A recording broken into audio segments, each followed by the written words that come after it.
देखिए, आज का अपन सेशन स्टार्ट करते हैं। और कल आपको माइक्रोसॉफ्ट वर्ड के बारे में बताया गया था। माइक्रोसॉफ्ट वर्ड के बारे में यदि किसी को कोई परेशानी हो या उन प्रश्नों के बारे में कोई परेशानी हो तो आप पूछ लीजिए। इसके साथ ही अब अपन आगे का जो ऑप्शन है, आगे का चैप्टर है माइक्रोसॉफ्ट एक्सेल। बहुत ही इंपॉर्टेंट है, काम की चीज है, दैनिक जीवन में भी काम आएगा। इसलिए आप लोग इसको बिल्कुल शांति से और बहुत ही अच्छे ढंग से समझेंगे। पेन पेपर आप हाथ में ले लीजिए और मस्ती से सहारा लगा करके पीठ पीछे और आराम से बैठ जाइए और ढंग से आप सुनना शुरू कर दीजिए। तल्लीन होकर के स्टडी कीजिए, बड़ा ही आनंद आने वाला है आज के इस सेशन में। देखते हैं अपन।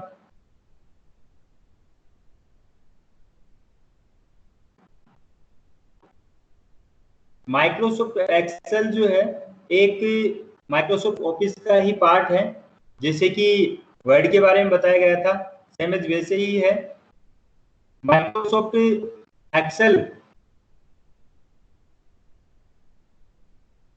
एक डेटाबेस मैनेजमेंट एप्लीकेशन भी है।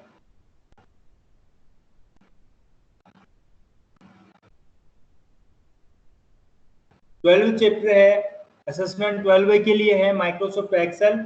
और माइक्रोसॉफ्ट एक्सेल जो दिया हुआ है उसके बारे में अपन स्टडी करने जा रहे हैं। बहुत ही काम की चीज है। आप कहेंगे सर इसको क्यों पढ़ें हम?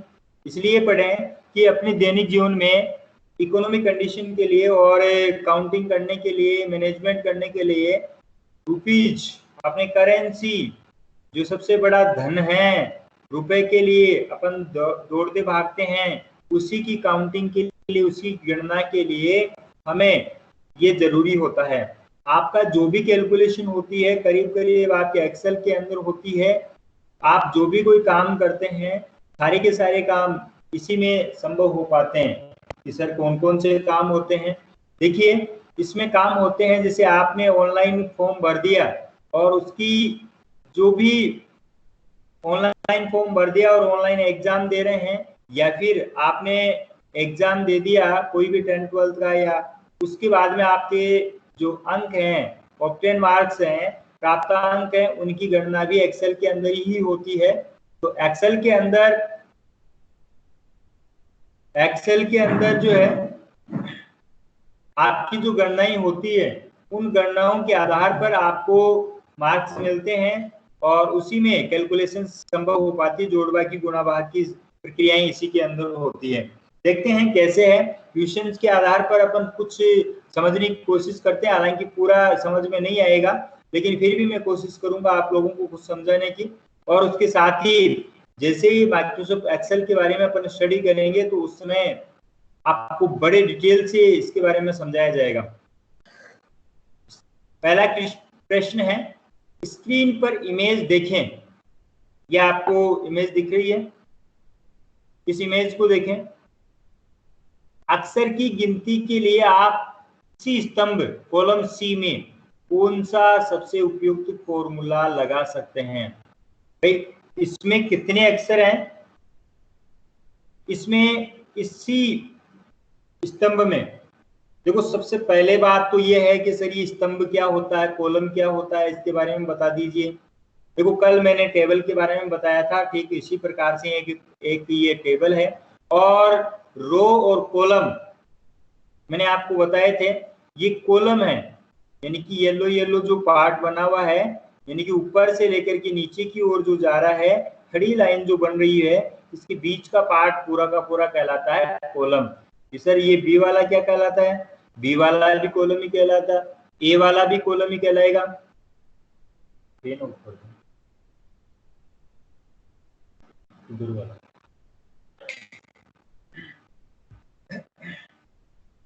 इसमें सी वाला भी कॉलम ही है, बी वाला भी कॉलम है, ए वाला भी कॉलम है। तो सर बताइए, ये 1 2 3 4 ये क्या है? ये रो है। ये क्या है? रो। रो 1, रो 2, रो 3, रो 4, यानी कि पंक्ति है। इन पंक्तियों और कॉलम्स ए, बी, और सी। आप समझना ध्यान से कि ये सी कॉलम है, जिसको हिंदी में स्तंभ का नाम दिया गया है, कॉलम, और ये भी कॉलम है, ये भी कॉलम है ए बी। इसके साथ ही वन वन में जैसे ये जो लाइन चल रही है, मैं बता रहा हूं आपको, ये रो है। सेकंड नंबर ये भी रो है, ये भी रो है, और ये भी रो है। ठीक है सर, ये रो और कॉलम बता दिया। तो रो और कॉलम से एक जो जाल समान संरचना बन गई, एक टेबल बन गई है, इसको इलेक्ट्रॉनिक स्प्रेडशीट के नाम से जाना जाता है। और आपको मैंने अच्छे से बताया था कि एक्सेल की जो फाइल होती है उसको वर्कबुक कहा जाता है। कि सर इसमें क्या कि एक्सेल की वर्कबुक को, एक्सेल की फाइल को वर्कबुक कहा जाता है, और एक वर्कबुक में कई सारी वर्कशीट हो सकती है। यानी कि एक्सेल के पेज को वर्कशीट का नाम दिया जाता है। ठीक है, एक्सेल का जो पेज होता है उसको वर्कशीट कहा जाता है। एक वर्कबुक में डिफॉल्ट वे पे 16 वर्कशीट्स ली जा सकती है, 16 वर्कशीट्स ली जा सकती है। बाय डिफॉल्ट पे 3 आपको दिखाई देती है। इस सर ये आप क्या समझा रहे हैं, हमारे तो समझ में नहीं आ रहा। चलो अब अच्छे से और एक बार समझा देते हैं आपको। एक्सेल जो है आपको ओपन करके बता देते हैं। एक्सेल के अंदर न्यू फाइल ले लेते हैं अपन। ये माइक्रोसॉफ्ट एक्सेल है, और इस एक्सेल में ये A B C D E F G, ये सारे के सारे क्या हैं, कॉलम्स हैं। ठीक है सर, समझ में आ गया। और ये रो है, ऐसी लाइनें जो है ये रो है। ठीक है सर, ये भी समझ में आ गया। ओके, अब इनके बीच में ये जो क्षेत्र बना है, जिसे इनके काटने से, रो और कॉलम के काटने से, इसको सेल का नाम देते हैं, सेल। ये भी समझ में आ गया सर, ये सेल भी होती है। तो इसमें आप नोट करते जाएंगे, ये जो सेल है इसका एक पर्टिकुलर एड्रेस होता है। जैसे ये भी सेल है, ये भी सेल है, ये भी सेल है। इस सेल का एक पर्टिकुलर एड्रेस होता है। तो सर वो कैसे, कि इसमें ऊपर देखिए ये तो ई कॉलम है, और इधर देखिए ये 21 रो है। यहाँ है सर, तो इसमें देखिए E21 यहाँ आपका नेम बॉक्स है, इसके अंदर सेल एड्रेस आता है। तो प्रश्न बन गया है, सेल एड्रेस में क्या लिया जाता है, किस प्रकार से किस प्रकार से एड्रेस दिया जाता है। इसमें कॉलम का नाम पहले आता है, रो का नाम बाद में आता है। एक प्रश्न ये बन गया है। साथ में इसका एड्रेस कहाँ दिखाई देता है, नेम बॉक्स में। यानी कि ये फॉर्मूला बार है आपका, ये फॉर्मूला बार है। इस फॉर्मूला बार में नेम बॉक्स जो है उसके अंदर आपको सेल एड्रेस दिखाई देगा। ठीक है सर, इस सेल एड्रेस से होता क्या है कि अपन इस सेल एड्रेस से इस वर्कशीट के अंदर कहीं भी गमन कर सकते हैं, कहीं भी आ जा सकते हैं। जैसे मानो कि अपन यहाँ E2 में आना चाहते हैं। ठीक है, E2, तो E2 में आ गए, तो यहाँ E2 टाइप किया तो E2 में आ गए। यदि अपन को E25 में जाना है, E25 में आ गए। इस तरीके से अपन जो है आ जा सकते हैं। ठीक है सर, आ जाएंगे। फिर क्या होगा, देखिए इसमें एक बात और बता देते हैं आपको कि आने जाने के लिए, कि ये जो कॉलम है एक वर्कशीट के अंदर, देखो ये सीट 1, सीट 2, सीट 3, और यहाँ से न्यू भी लिया जा सकता है। शिफ्ट प्लस F11 है न्यू वर्कशीट इंसर्ट करने के लिए। न्यू वर्कशीट इंसर्ट करने के लिए शिफ्ट प्लस F11 है, शॉर्टकट की है, याद रखना। क्या बताइए, शिफ्ट प्लस F11, भूल जाएंगे, याद कर लीजिए, नोट कर लीजिए। नोट की भी चीज भूलते नहीं है, सेव हो जाएगी वो। शिफ्ट प्लस F11 न्यू यानी कि इंसर्ट वर्कशीट के लिए काम में ली जाती है। ठीक है सर, एक वर्कशीट में, इस एक वर्कशीट में 256 कॉलम होते हैं।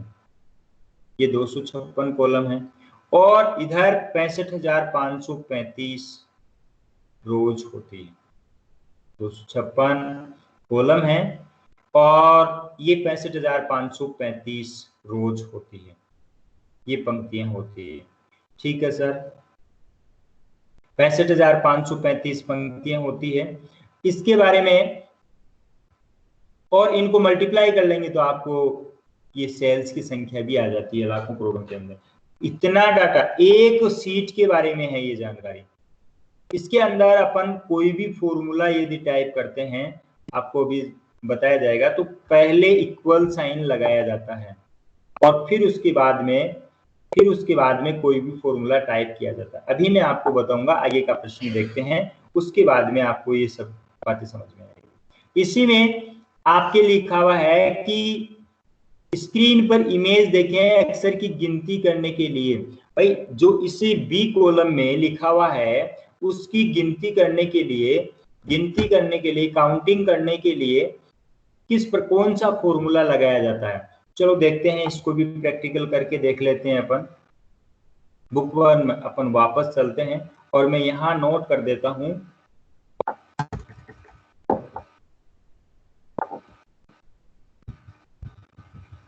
सुरेश कुमार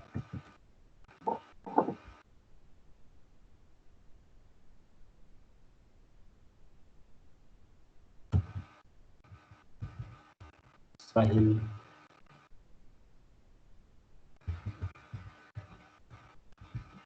छुट्टी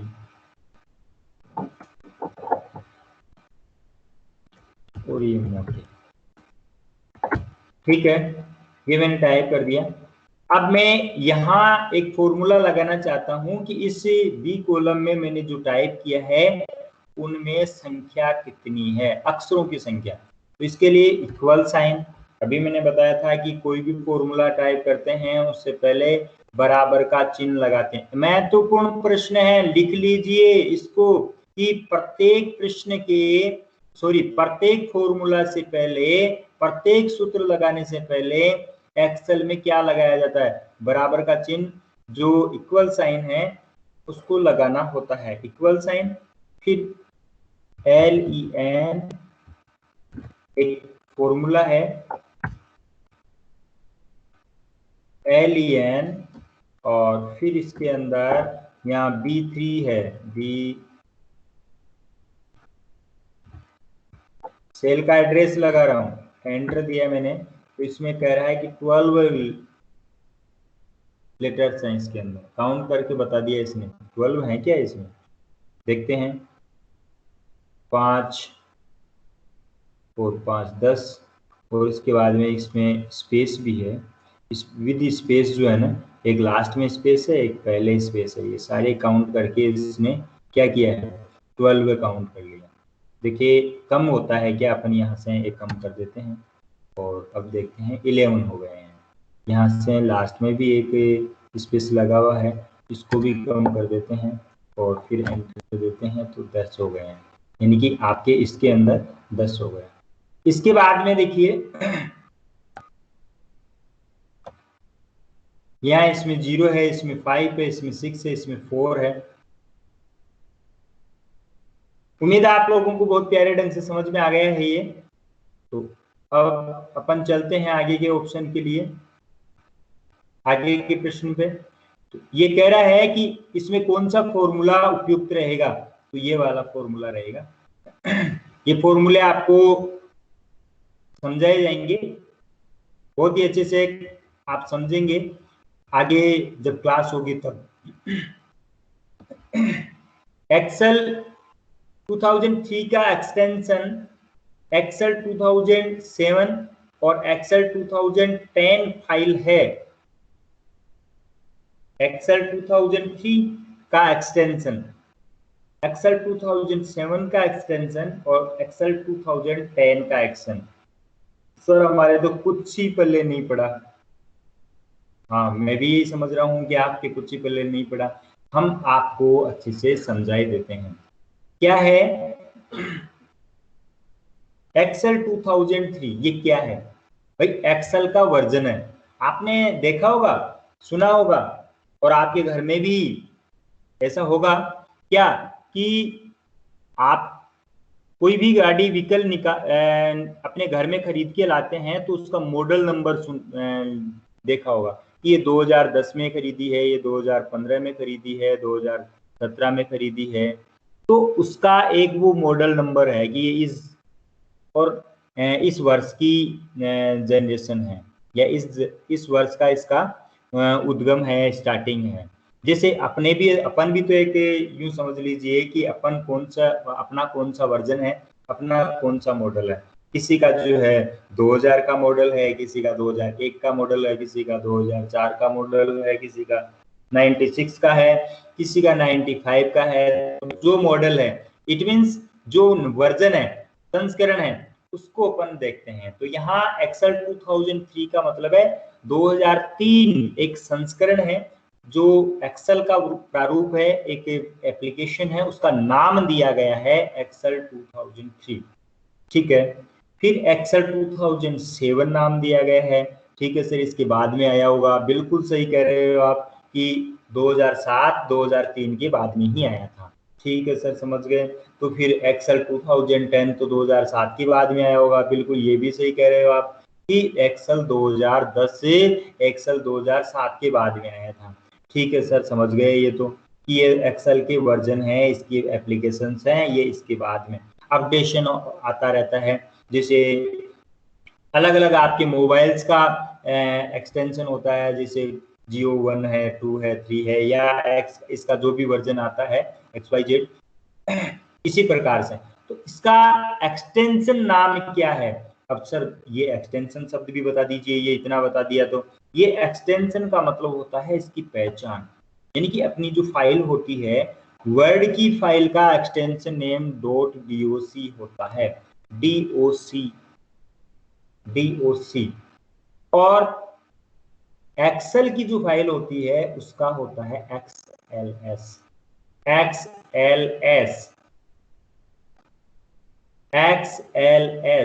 एक्सेल की फाइल का एक्सटेंशन।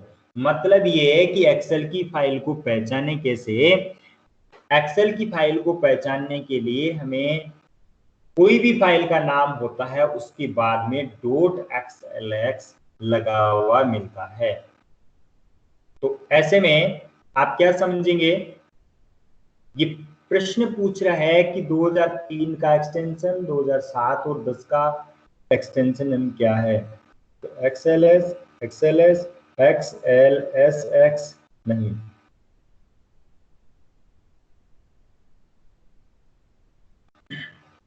इसमें XLX क्रम सही नहीं है। DOCX, DOCX नहीं है।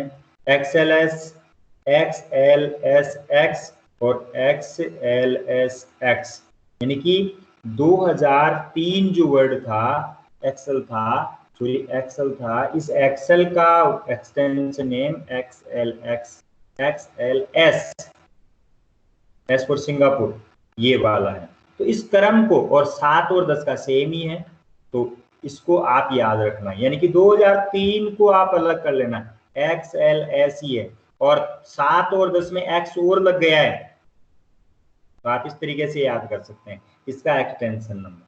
ठीक है सर, ऐसे ही किसका, वर्ड का जो एक्सटेंशन नेम है DOC, 2003 का DOCX, ये 2007 और 2010 का है। सर क्या वर्ड भी जो है क्या 2003, 2007 और 2010 है? बिल्कुल है। क्यों है? क्योंकि Microsoft office 2003, Microsoft office 2007, Microsoft office 2010 ये ऑफिस के ही भाग हैं, यही एक दूसरे के भाई बहनी हैं एक तरह से, तो इन्हीं का एक प्रारूप है। तो चलो ठीक है सर, तीसरा एक और है, कौन सा है? ये पावर पॉइंट भी है, तो पावर पॉइंट का भी जान लेते हैं। PPT Microsoft power point presentation का क्या एक्सटेंशन नेम आता है? PPTX 2007 और 10 का होगा, और 3 का PPT होगा। ठीक है, आगे चलते हैं अपन प्रश्न संख्या 3 के ऊपर। बहुत ही अच्छे से समझ में आ रहा है। यदि किसी को किसी प्रकार की कोई परेशानी हो तो आप पूछ सकते हैं बीच के अंदर, कोई रोक टोक नहीं है। आप आराम से बेझिझक पूछ सकते हैं, पूछेंगे तो क्लियर हो जाएगा। इसलिए आप लोग यूं नहीं समझें कि क्लास चल रही है, एक तरफ से सर बता रहे हैं हम सुनते जाएं। ऐसा तो आप यूट्यूब पे भी सुन लेंगे, ये वीडियो बाद में भी मिल जाएगा। लेकिन यदि आपको कोई परेशानी आए तो आप इजीली पूछ सकते हैं, उसका समाधान किया जा सके। किसी प्रकार की कोई समस्या हो तो उसको बताया जा सके। आगे का प्रश्न है, एक वर्कशीट में रो तथा कॉलम टाइटल को होल्ड करने हेतु, ताकि जब वर्कशीट को स्क्रॉल किया जाए तो वे स्क्रॉल न हो, निम्न में से क्या उपयोग में लिया जाता है। इसकी कुछ टर्मिनोलॉजी है, वो मैं आपको बता ही देता हूं कि एक वर्कशीट में, देखियो आप समझेंगे इसको। एक वर्कशीट आपको मैंने बता दी है, एक्सेल की जो सीट होती है, मतलब पेज होता है, उसको वर्कशीट का नाम दिया गया है। में रो तथा कॉलम जो है टाइटल को होल्ड करने हेतु। अब देखिए रो और कॉलम भी आप जानते हैं। अब इस रो कॉलम टाइटल का मतलब होता है हेडिंग, ऊपर की हेडिंग आती है, उसको क्या करने के लिए, होल्ड करने के लिए, रोकने के लिए हेतु, ताकि जब वर्कशीट को स्क्रॉल किया जाए, यानी कि होल्ड करने हेतु क्या उपयोग में लिया जाता है, कब, जब वर्कशीट को स्क्रॉल किया जाए। अब ये सब स्क्रॉल करना क्या होता है, स्क्रॉल का मतलब होता है ऊपर और नीचे किया जाए। जब आप मोबाइल में भी कोई फाइल दिखती नहीं है तो आप स्क्रॉल बार से ऊपर और नीचे करते हैं।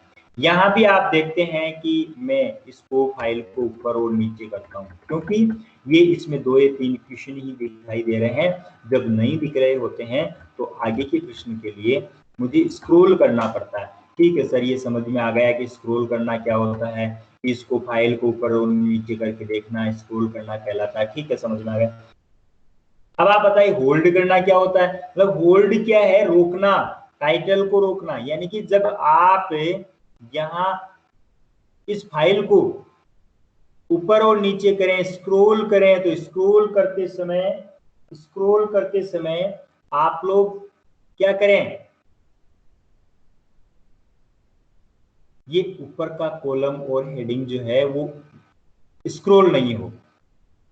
सर समझ में नहीं आया, चलो समझा देते हैं अच्छे से। देखो मैं यहां समझा रहा हूं आपको।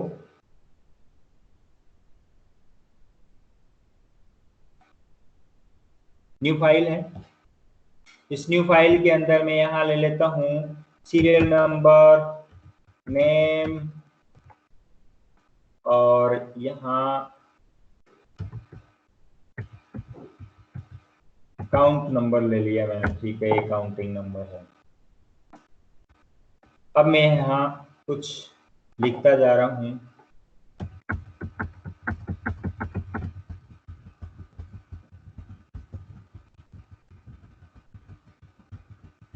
देखो देखो देखो ये कैसे जा रहा है, देखो। अच्छा बताइए मुझे, ये क्या था, ये क्या था, ये क्या था, इसकी हेडिंग क्या थी, इसकी हेडिंग क्या थी, फिर भूल गए। कोई बात नहीं है, याद कर लेते हैं, वापस चले जाते हैं, देख लेते हैं। ये लो, स्क्रॉल कर लिया ना, ये स्क्रॉल बार है, इस स्क्रॉल बार से ऊपर नीचे कर लिया।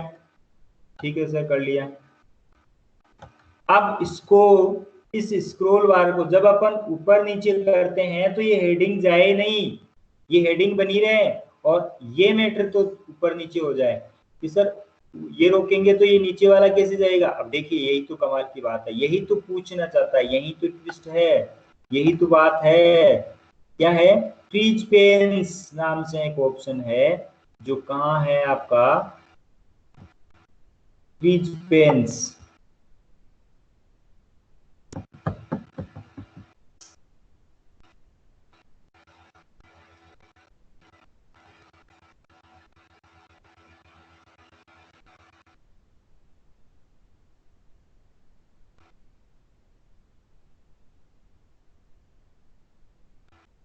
फ्रीज पेन्स एक ऑप्शन है जिसका इस्तेमाल किया जाता है।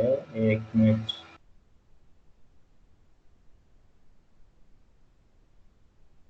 फ्रीज पेन्स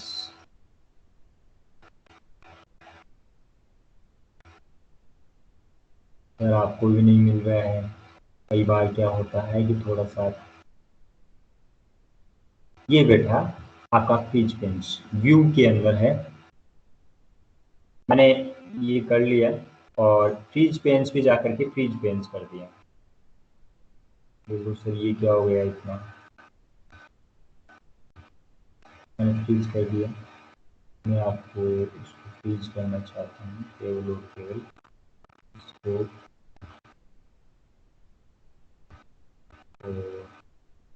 फ्रीज कर दिया। बहुत ज़्यादा हो रहा है, हम फ्रीज करके देखते हैं।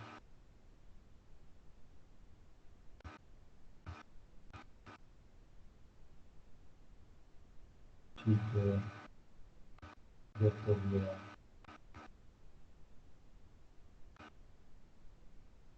ये लो, ये फ्रीज पेन्स हो गया। अब अपन इसको ऊपर नीचे करते हैं, स्क्रॉल करते हैं, तो आपके सामने ये हेडिंग मिल जाएगी। देखो हेडिंग वही है, इसको कहते हैं फ्रीज पेन्स। यानी कि जब आप कोई काम करते हैं एक्सेल के अंदर, बड़ी फाइल बनाते हैं, तो बनाते जाएंगे, टाइप कर रहे हैं, आपको कह दिया कि बेटे आप लोग जो है ये टाइप करो, इसके अंदर सब स्टूडेंट्स हैं, 100 स्टूडेंट है, उनकी सीरियल नंबर डालो, नेम डालो और काउंट नंबर डालो, Hindi English math science social science सबके जो है नंबर भी डालते जाओ। ठीक है सर, इजीली है, हम इजी काम है, इजीली इसको पूरा कर लेंगे। ठीक है, अब कर तो लेंगे, लेकिन करते करते यहाँ तक 10-12 के तो डाल दिए, इसके बाद में जैसे ही डाला और ये ऊपर वाला नाम गायब। अब आप यहाँ कंफ्यूज हो गए कि हिंदी वाला कॉलम कौन सा था, इंग्लिश वाला कॉलम कौन सा था, हिंदी के इंग्लिश में, इंग्लिश का हिंदी में, गाय का भैंस में, भैंस का पानी में, है इस तरीके से काम हो गया। तो ऐसी पोजीशन में गलत हो जाएगा और फिर कहेंगे ये क्या कर दिया आपने कि रेखा का राखी में और राखी का रेखा के अंदर, यानी कि अलग अलग नंबर चले जाएंगे, तो फिर क्या होगा, गलत हो जाएगा। और गलत हो जाएगा तो उनका खामियाजा उन्हीं को भुगतना पड़ेगा। ऐसी पोजीशन में आप इसको हेडिंग को फ्रीज पेन्स करके इजीली इस समस्या से निदान पा सकते हैं। देखिए आगे का प्रश्न, तो ये कह रहा था कि कौन सा उपयोग में लिया जाए, कौन सा ऑप्शन जो है अपन प्रयोग में लें, ये फ्रीज पेन्स। एक्सेल में शॉर्ट ऑप्शन किस मेन्यू में होता है? एक्सेल में शॉर्ट ऑप्शन किस मेन्यू में? देखिए इसमें अभी तक आपने पढ़ा तो नहीं है, आप लोगों को अलग से पता नहीं चल पा रहा है, लेकिन प्रश्नों को देखते हुए आप समझ सकते हैं कि कैसे प्रश्न इसमें बनते हैं। और जब भी आप कोई कंपटीशन एग्जाम देते हैं तो उससे पहले उससे रिलेटेड जो भी पेपर आता है, जो एग्जाम देना चाहते हैं, उसके 4-5 पेपर को आप ऐसे ही पढ़ लो, झूठ में ही पढ़ लो, जबरदस्ती फॉर्मेलिटी के तौर पे पढ़ लो। जब आप पेपर पढ़ लोगे तो आपकी खोपड़ी में बैठ जाएगा कि क्या होने वाला है, अपने में जुनून है या नहीं है, कैसा पेपर आता है। आप बने, आप जो है चले जो भी बनने के लिए, लेकिन आपको पता नहीं होगा क्या इसमें, तो आप में कॉन्फिडेंस आता ही नहीं है, और कॉन्फिडेंस नहीं आता है, जुनून नहीं होता है, ऐसी पोजीशन में आप लोग कुछ भी नहीं कर पाते हैं। और कुछ करने के लिए, कुछ नहीं सब कुछ करने के लिए किसकी जरूरत होती है? सब कुछ करने के लिए आपको जरूरत होती है किसकी? किसकी? आपके जुनून की। आपके अंदर जुनून जो होता है, मन में जो एक बिठा रखा है कि हमें ये करके दिखाना है। जब आपने ठान रखी है कि 7:30 बजे क्लास में अपीयर होना है, तो आप सारे काम करवा करके और आराम से बिल्कुल अच्छे से सारा लगा करके बैठ जाते हैं, पेन पेपर हाथ में रखते हैं और अच्छे से आप सुनते हैं, और साथियों को भी क्या करते हैं, साथ में लेकर के बैठते हैं कि आप भी फायदा उठा लीजिए।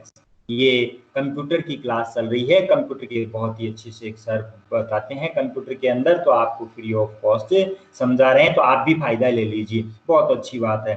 एक्सेल में शॉर्ट ऑप्शन किस मेन्यू में आता है? जब आप पेपर को देख लेंगे तो आपको आगे जब पढ़ाया जाएगा उस समय इजीली इतना याद आ जाएगा कि हमने शॉर्ट ऑप्शन का नाम सुना था, और शॉर्ट ऑप्शन किसमें बताया था? डाटा मेन्यू में आया था। देखिए आगे का प्रश्न अपन देखते हैं।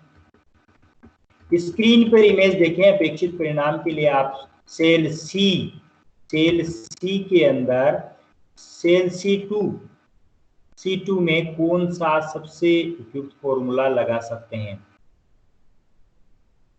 सर प्रश्न थोड़ा थोड़ा समझ में आ रहा है। स्क्रीन पर इमेज देखें, ये स्क्रीन शब्द आया है। स्क्रीन आप जो देख रहे हैं, आपके स्क्रीन आप समझते हैं क्या मोबाइल की भी स्क्रीन होती है? सर स्क्रीन पे जो है टच स्क्रीन वाला होता है। हाँ, वही स्क्रीन की बात की जा रही है।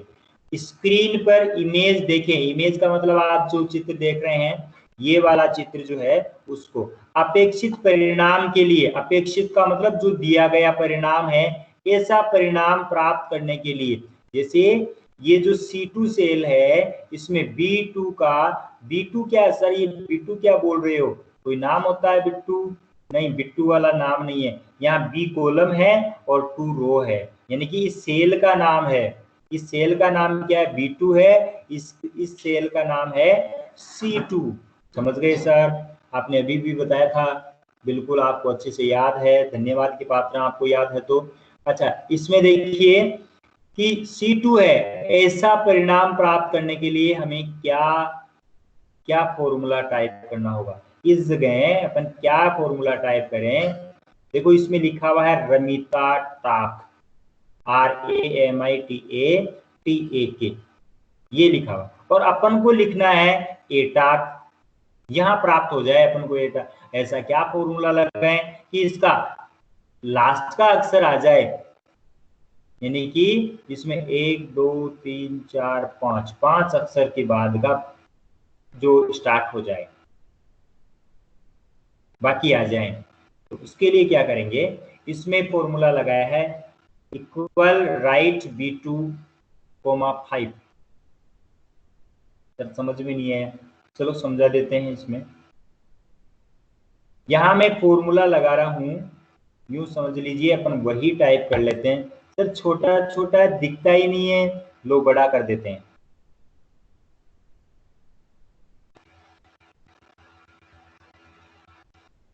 कैसे बड़ा करें? बड़ा करने का और तरीका क्या है? जूम बढ़ा देते हैं, ये लो जूम बढ़ा देते हैं, 200 कर देते हैं। ओके, ये बड़ा बड़ा हो गया। सर आप लिख रहे थे रमिता टाक, बिल्कुल लिख रहा था RAMITATAK, रमिता टाक। सर आप सही सही बताओ, जोर जोर से बोलो, क्योंकि हमारे को उबासियां आने लग गई है। ऐसी क्वेश्चन में हमसे जो है ना पढ़ा नहीं जाता। चलो ठीक है, मैं जोर से पढ़ा देता हूँ, आप भी सीधे हो जाइए, कमर सीधी कर लीजिए, सारा मत लीजिए, और आप सीधे बैठ जाइए, आपको उबासियां नहीं आएगी। ठीक है, रमिता टाक। और C2 में अपन क्या टाइप करें? C2 में अपन क्या टाइप करें? C2 के अंदर अपन को टाइप करना है, क्या था अभी याद होगा आपको? बोल दीजिए। RIGHT, right. कईयों ने बोला है, क्या बोला है कि एटाक।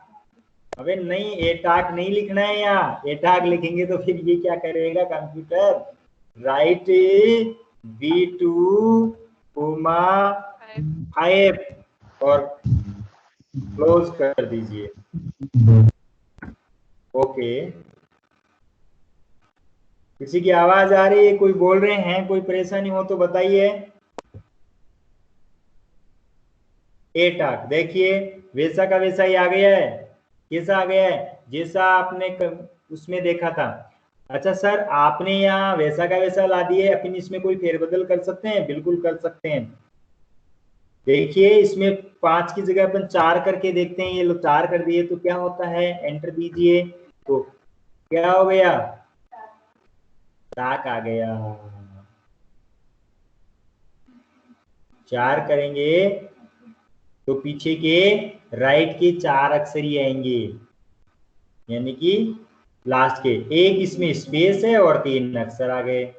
चलो ठीक है सर, मैं यदि इसमें 3 ही करता हूं या 6 कर देता हूं तो क्या होगा, देखो टाक टाक आ गया इसमें, है ना, मतलब राइट साइड से। ठीक है सर, इसी को यदि मैं लेफ्ट कर दूं तो लेफ्ट कर दो, आपकी मर्जी है। LEFT लिख दो, LEFT ये टाइप किया, आवाज आ रही है कहीं कहीं से, तो LEFT करके एंटर देंगे तो क्या होगा, ये लो साहब, इसमें क्या हुआ, आपके राइट साइड से 6 अक्षर आ गए, रमिता, RAMITA, लेफ्ट साइड के 6 अक्षर आ गए। सर में हमें तो 3 ही अक्षर लेने हैं, ये लो आप 3 टाइप कर दो, यहाँ ये 3 टाइप किया, एंटर दिया, आपको 3 अक्षर आपको मिल गए। मतलब सर हमारे समझ में आ गया, ये तो आपने गजब की चीज बता दी कि हम चाहे जो भी कर सकते हैं अब तो। हाँ भाई, आप ही के लिए बताई है और आप इसको करके देखेंगे तो आपके समझ में आ जाएगा। आगे का प्रश्न देखिए, कौन सा चार्ट समय के बढ़ते जो मान के साथ रुझान को आदर्श रूप से दिखाता है, जो नियमित समय अंतराल हॉरिजॉन्टल या एक्स पर प्लॉट किए जाते हैं, बताए जाते हैं, ऐसा कौन सा चार्ट है। ऐसा चार्ट है आपका लाइन चार्ट होता है, और लाइन चार्ट को दिखाया गया है। ये चार्ट के बारे में अपन डिटेल से स्टडी करेंगे, अलग अलग प्रकार का लाइन चार्ट। आप यूं समझ लीजिए, क्रिकेट जब आप देखते हैं तो दोनों टीमों का स्कोर दिखाया जाता है, उसमें एक टीम के जो विकेट्स होते हैं या रन होते हैं उनको, और दूसरी टीम के रन और किसको, रन के साथ साथ में विकेट को कंपैरिजन करते हुए दर्शाया जाता है कि इस समय इतने रन पे इसके इतने विकेट थे, इसके इतने हैं, और इसका ग्राफ ऊपर जा रहा है, इसका नीचे जा रहा है, इसके कम बने थे। तो ग्राफ से अपन समझ जाते हैं कि आंकड़ों को देख करके कोई समझ नहीं पाता है, तो अनजान व्यक्ति भी समझ जाता है इसकी लाइन ऊपर जा रही है, इसका मतलब ये जीत रहा है, इसकी लाइन ये नीचे जा रही है, इसलिए जीत नहीं रहा है, मतलब कि कमजोर है, हार रहा है। स्क्रीन पर इमेज देखें और ऑप्शन का प्रयोग करके रेफरेंस इमेज में बताएं। देखिए, माइक्रोसॉफ्ट एक्सेल में उपलब्ध स्लाइमर ऑप्शंस, इसमें जो है अलग अलग प्रकार के ऑप्शंस दिए हुए हैं। इसके रेफरेंस इमेज में स्लाइसर ऑप्शंस दिए हुए हैं। इन स्लाइसर ऑप्शंस का यूज किया जाता है। ये क्या होते हैं, डिटेल है, इसलिए अभी इतना नहीं बताया जा पाएगा, इसलिए आपको वैसे रेफरेंस जो है एक्सेल में भी बताया जाएगा और वर्ड में भी बताया जाएगा। रेफरेंस बताने के बाद में आपको ये सारी चीज समझ में आ जाएगी। देखिए आगे,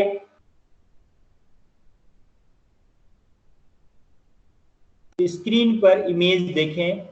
आप कम से कम उम्र की गणना करना चाहते हैं, उपरोक्त सिनेरियो को ध्यान में रखते हुए इसके लिए आप निम्न में से कौन सा फॉर्मूला प्रयोग करेंगे।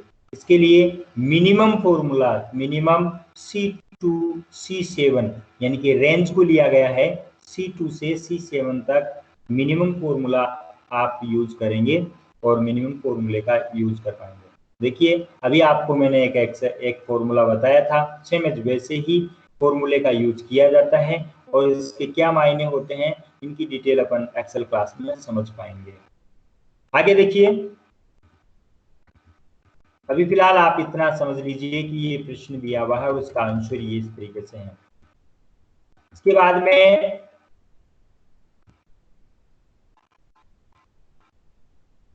प्रश्न संख्या 9, स्क्रीन पर इमेज देखें। आप पंक्ति संख्या रो नंबर खोजना चाहते हैं, उपरोक्त सिनेरियो को ध्यान में रखते हुए इसके लिए आप कौन सा फॉर्मूले का प्रयोग करेंगे। इसमें दिया हुआ है आपका जो फॉर्मूला है उसके according cell row C2, cell row C2 ये आपको दिखाया गया है। इसमें रो यानी कि रो संख्या आपको टाइप करके दे देगा कौन सी रो के अंदर आपका फॉर्मूला है।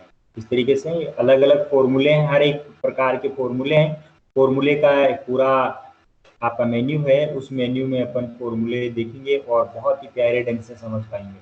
फॉर्मूले सीख लेते हैं तो जीवन का बहुत बड़ा बोझ है आपका हल्का हो जाएगा। जीवन का बोल रहा हूं मैं, आपके सिर का बोझ नहीं, जीवन का बोझ हल्का हो जाएगा। मतलब बहुत बड़ी बात है।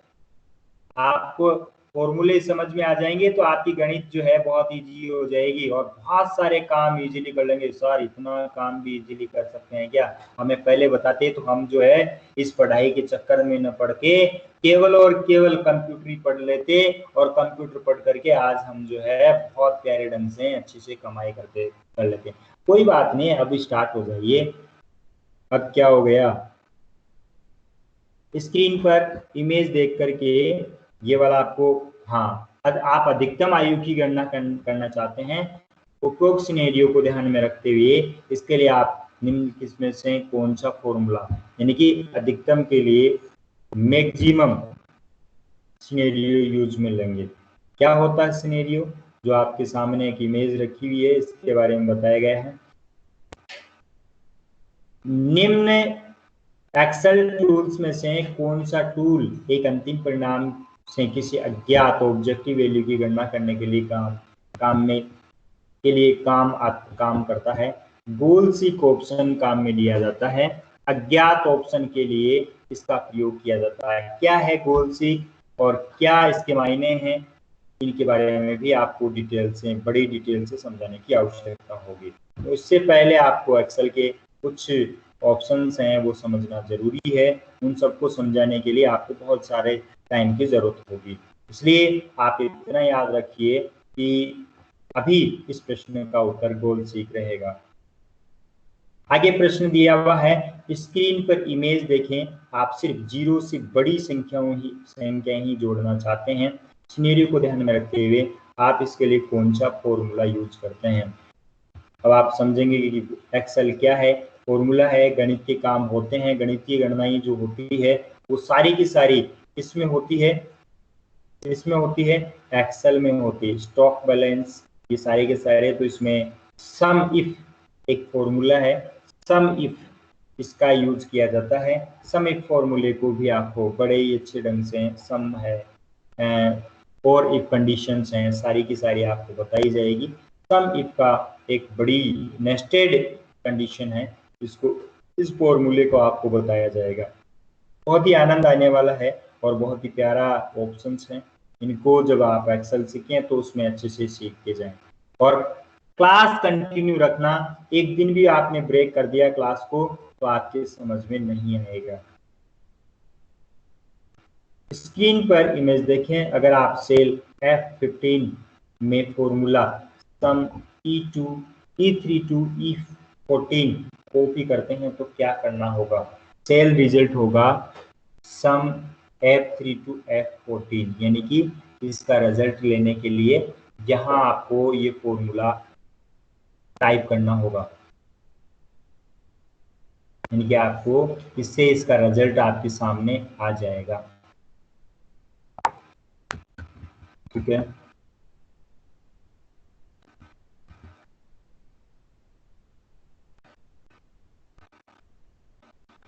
आगे का प्रश्न देखते हैं।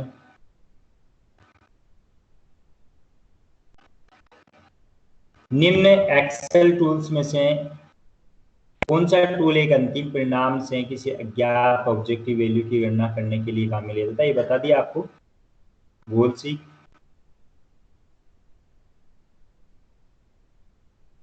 बता दिया या नहीं? सेकेंड टाइम आ गया।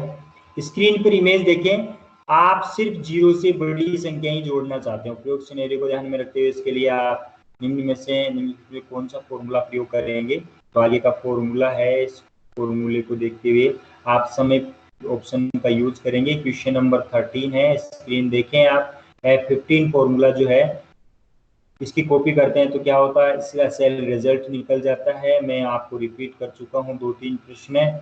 स्क्रीन पर इमेज देखिए और आप formula dollar is equal to $B3, ये इसको लिखने का तरीका है, किसको लिखने का? सेल एड्रेस को लिखने का तरीका है, इक्वल $B3 सेल F15 ये B3 है, इसको लिखते ऐसे भी हैं। तो F15 में कॉपी करते हैं तो क्या होता है, F15 में कॉपी करते हैं तो उस समय वो क्या होगा, 100 आपको दिखाएगा, यानी कि यहाँ से अलग अलग ऑप्शन, इसको करके अपन देखेंगे किस तरीके से होता है। अभी फिलहाल आप आंसर याद रखिए। स्क्रीन पर इमेज आप सेल B2 में टैक्स कैलकुलेट करना चाहते हैं। 7% टैक्स कैलकुलेट करने के लिए आप सेल B2 में कौन सा फॉर्मूला लगाएंगे? इसमें आप 7% फॉर्मूला लगाने की 7% टैक्स लगाने के लिए आपको ये फॉर्मूले कोई से भी उपरोक्त सभी ये फॉर्मूले आपको लगाने हैं, यानी कि आप टैक्स कैलकुलेशन भी कर सकते हैं। मैंने बताया था आपको कि आप अपने जीवन का बहुत सारा बोझ उतार लेंगे, बहुत सारी समस्याओं का समाधान सीख जाएंगे। आपके पास सिर्फ और सिर्फ कंप्यूटर चाहिए, कंप्यूटर की जगह कंप्यूटर भी नहीं, आपके हाथ में मोबाइल है, वो भी एक कंप्यूटर है, लैपटॉप है, पामटॉप है। आपके हाथ में जो मोबाइल है उसको पामटॉप कंप्यूटर कहते हैं, पामटॉप कंप्यूटर है, इसमें इजीली आप कर सकते हैं सारे काम और कैलकुलेशन कर सकते हैं इजीली। थोड़ा सा टाइम ज्यादा लगता है, अंतर इतना ही है, लैपटॉप और पामटॉप में वो बड़ा होता है, ये छोटा है, बस अंतर इतना सा ही है। आप इसमें भी कीबोर्ड वगैरह वगैरह ये ऐड करके काम में ले सकते हैं, इजीली काम किया जा सकता है। इसलिए आप लोग डरे नहीं, घबराए नहीं, बिल्कुल आराम से अच्छे से इसी प्रत्येक फॉर्मूले का इस्तेमाल इनमें भी कर सकते हैं। तो आप इन फॉर्मूले जो भी हैं इनको सीखने के लिए आप कंटिन्यू अपनी क्लास में बने रहें और आगे देखते रहें। आगे का फॉर्मूला देखते हैं क्या है। स्क्रीन पर इमेज देखें और इसका हो गया है आपके सामने।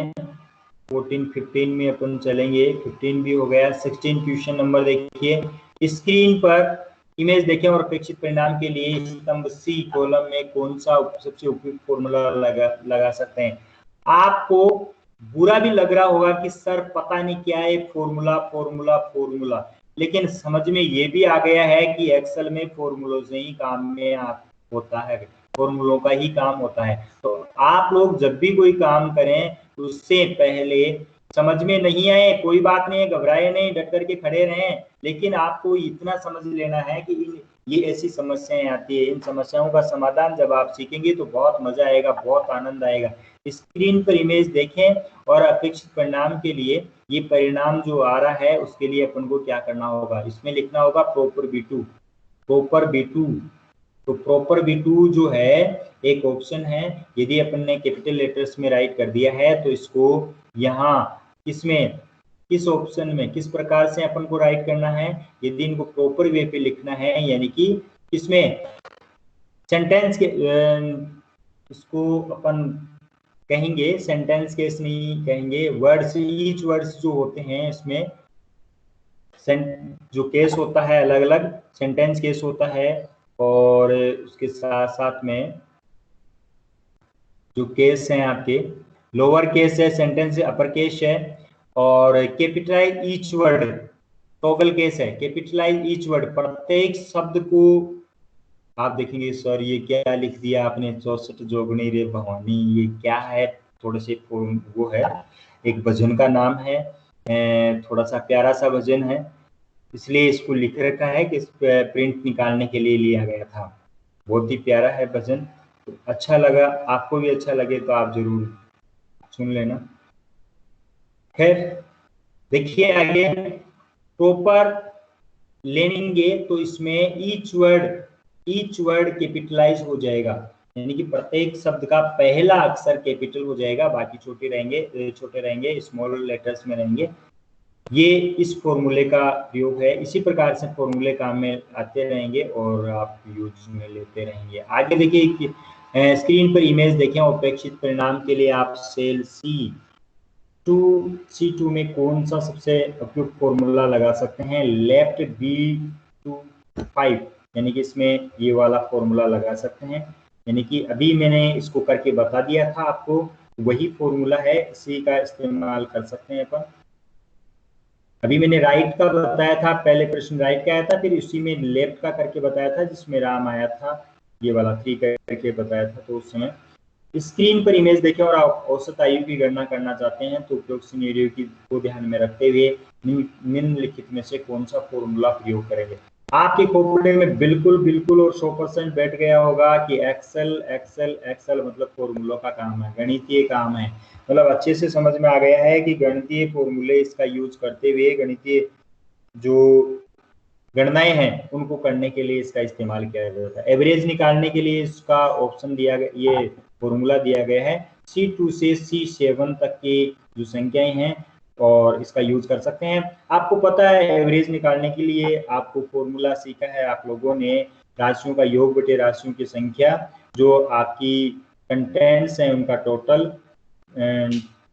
और उनमें डिवाइडेड बाई जो काउंट ऑफ जो इमेजेस यानी कि आपकी जो राशियां होंगी, कंटेंट्स होंगे, उनके बारे में, और उनका भाग दे दिया जाएगा इसमें। एक्सेल वर्कबुक निम्न में से किन के संयोजन से बनता है? वर्कशीट और चार्ट। इसमें क्या होता है, वर्कशीट और चार्ट जो है एक्सेल वर्कबुक बनाते हैं। मतलब वर्कबुक आपको अभी मैंने बता दिया था, शुरू में ही बता दिया था। क्या बता दिया था आपको? बता दिया था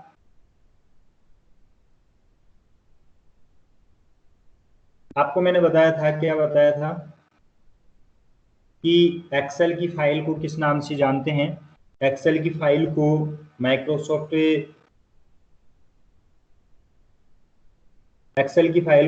वर्ड वर्कबुक के नाम से जानते हैं। वर्ड की फाइल को अपन जो है डॉक्यूमेंट के नाम से जानते हैं। और साथ में पावर पॉइंट की जो फाइल होती है उसको अपन जानते हैं किसके नाम से? प्रेजेंटेशन के नाम से जानते हैं। आगे का प्रश्न देखिए, स्क्रीन पर इमेज देखें। सेल C2 में मान को 2 दशमलव बिंदु तक परिवर्तित करना चाहते हैं। इस परिणाम के लिए आप सेल D2 में कौन सा सबसे उपयुक्त फॉर्मूला लगा सकते हैं? D2 में ये मान लेना है तो राउंडेड मान लेना है। तो इसमें राउंडेड का मतलब होता है राउंड फिगर अपन नहीं लेते हैं कि पैसों को छोड़ देते हैं, उसको इतनी संख्या तक पैसे लेते हैं।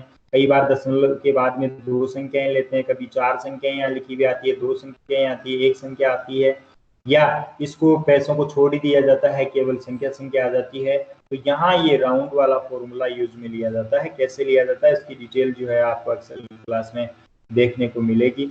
आगे देखिए, स्क्रीन पर इमेज देखें और हिंदी और अंग्रेजी में 30 या 30 से अधिक अंक प्राप्त करने वाले छात्रों को खोजना चाहते हैं। तो उपरोक्त सिनेरियो को ध्यान में रखते हुए इसके लिए आप निम्नलिखित में से कौन सा फॉर्मूला प्रयोग करेंगे? इसके लिए आपको एंड फॉर्मूले का यूज करेंगे। एंड और नॉट बुलियन अलजेब्रा है, बुलियन बीजगणित का इस्तेमाल किया जाता है इसके अंदर। और इसमें एंड C2 और is greater than equal to 30, D2 is greater than equal to 30 फॉर्मूले का यूज किया जाता है।